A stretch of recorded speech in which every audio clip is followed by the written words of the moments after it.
গো মা কোনা আবার একটা কাপড় কিনে দিবে আর ঘন্টার স্পোর্টিং আর কতদিন পিন্ধি থাকি। কবু যে তোর বাপক মুই 7 বছর থেকে এক কাপড় পিন্ধি আসাম তোর শেষ আমার বাপ দে কাপড় কিনি তোর বাপ ওই বিয়ে তো একটা মেখলা দিবে চাইছে মুই বুড়ি হইয়া গেলুম আজ পর্যন্ত আর মেখলা পালুম না। এই মানুষটা নিয়ে আর শান্তি নাই। ঈদের বাজার একটা শোক বন্ধুগুলো কাপড় নিছে খালি মোড়ে কাপড় নাই। মোর কপাল তার জটিল না। এবার কি প্রথম কত ঈদ পার হয়ে গেল তাও কাপড় পাইলুম না। এইবার কিন্তু কাপড় না পাইলে কথা খারাপ আছে। কবু যে তোর বাপের সামনে মোর এতে খেস খেসে লাভ নাই। কাপড় না দিলেও কমসে কম ক্ষেত্রার বসে গেলে মোকে দেও ওলে দিয়ে এলা কাপড় কিনিম। হইছে তোর বাপ দে ফেতরা পাইলে আরো খাবে চায়। গো মা তোর নামত কোনো মাটি নাই না তো কে থাকলে বেচাইলে হয় বেচে 2 মাসে হাঁস মিটেলে হয়। তোর আমার বাপ দিবে মোর নামত মাটি। এই ধন সম্পত্তি গেলে করবে কি গো? তোর বাপের ধন সম্পত্তি উড়িয়ে খাও। মোক কিন্তু এইবার ঈদত কাপড় ধোয়া লাগবে না দিলে কথা খারাপ আছে। কিসের রে কথা খারাপ হয়? হ্যাঁ হয় গো ঈদের মধ্যে নতুন কাপড় না পিন্ধিলে না খারাপ দেখা যায়। ঈদের একটা বাজার 6টা কাপড় কিনে দিবেন না পান। ই যাওয়া ঈদত না কাপড় কিনে দিলুম। ই বাবা গেঞ্জি আর একটা জাঙ্গিয়ে কিনে দিছে। কে ওটা কি কাপড় না হয়? বলে আর কাপড় হইলে কি হলে ভিতরে পিন্ধে কাপড়। কে লং প্যান্টের উপরে জাঙ্গিয়ে পিন্দি বেড়াবো? ও মা মই কোনো মজাক ভালা পাং না।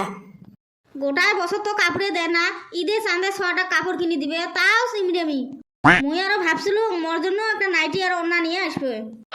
বসে বাতে নাই রে বাপ কুতি থেকে কাপড় দেন। ই ওই দিন যে পুষ্কুনির 20,000 টাকার মাছ বেচাইলেন তারপরে ধান গিলে যে বেচালো ওলে দিয়ে মাটি বন্ধক নিছং।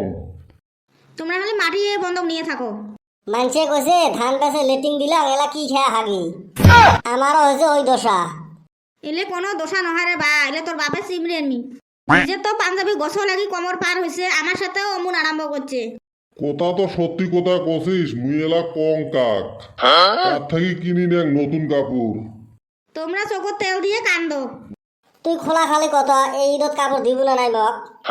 তুই যে কত বছর থেকে চায়া আসিস কোনোদিন দিছ না তাহলে এই বছরও দিবেন নহং। এ বা এতে ফ্যান ফ্যানে লাভ নাই রে বাবা। মাইসক শ্বশুর বাড়ির থাকিও কাপড় কিনি দেয়। ওটাও তো মোর ভাগ্য জটিল না। নিজে তো কিনবে নয় এলা যায় মোর বাপের বাড়িত। ও উচিত কথা কলে জগের মুখত লবণ পড়ে। খালি কি শ্বশুর শ্বশুরের কর্তব্য জামাইরও যে কর্তব্য আছে। হইছে কর্তব্য দেহা গেছে ঈদ একটা যা জিয়ে বতে দেয় না। হইছে ওই দিন না গেলেন মোর বাপের বাড়ি ইফতারি করবেন। মুই কি খালি হাতে গেছ? ওই বাড়ির 1 পোয়া মুড়ি নিয়ে গেছেন। তোমার বাড়ির মানুষ ওলে খায়? হইছে মোর মুখ ছুটেন না কিন্তু। দেখছেন মুই চালু কাপড় আর ওরা গেল কুতি। তোমরা মোক কাপড় দিবেন নহন না মুই বাইর থেকে বেড়ে যান। আমার কপালত কাপড় জুটবে না ওই কাপড়ের কাপড়ে জুটবে। ছাওয়া যদি মোর বাড়ি থেকে বেড়ে যায় কথা কিন্তু খারাপ হবে আহালি মুঙ্গা মোর এহনি ছোয়া। কিরে ব্যাগ নিয়ে কুতি যাস? কুতি যাং যাং গেল বোধহয় মোর ছোয়াটা মনত দুঃখ নিয়ে ঈদের একটা বাজার তাও কাপড় পাইল না। এই আমার লোকটার জন্য এলে হুবা লাগছে খালি মোর ছাওয়া বাড়ি থেকে বেড়ে যাকতো তারপরে শিখেম। হ্যাঁ রে বাবা তার জন্য সে জন্য রাগ করে বাড়িতে বেড়ে যাওয়া লাগে। এই ছাড়া আর মোর উপায় নাই। না রে বা এই কাম না করিস। তোক মুই ঋণ ধার করি হলেও একটা কাপড় কিনি দিম। নিয়ে টিহা বালিশের তলত ওমরা বলে ঋণ ধার করে। তোর তো খালি মোর টেহার উপরে নজর। মুই গেলুম গো। রে বা কুতি যাস? ওটা কাপড় চুগুনি বাড়ি থেকে বেড়াইছে। দে বাবা দে যাওয়া না লাগে দে তো ব্যাগটা। ব্যাগ কেটা ব্যাগ মুই থুমেলা। হ্যাঁ এ বাবা ছাগল কুতি ফেবরায়। বাইরে ভেবেল নাকি? দেখছেন সুসেটা ছাগল ব্যাগত ধরাইছে। তার মানে তুই ছাগল বেচাবে যাবো না? এ বাটামটা আনতো এক মুই বাড়ি থেকে বের হয়ে যাওয়া ছাড়াং। কাপড় কিনি না দেয় ছাগল বেচার নংটা কি ঘন্টা করেন? এ দৌড়েস কে আয় এত্তি আয় তোর নতুন কাপড়ের ভূত ছাড়াং।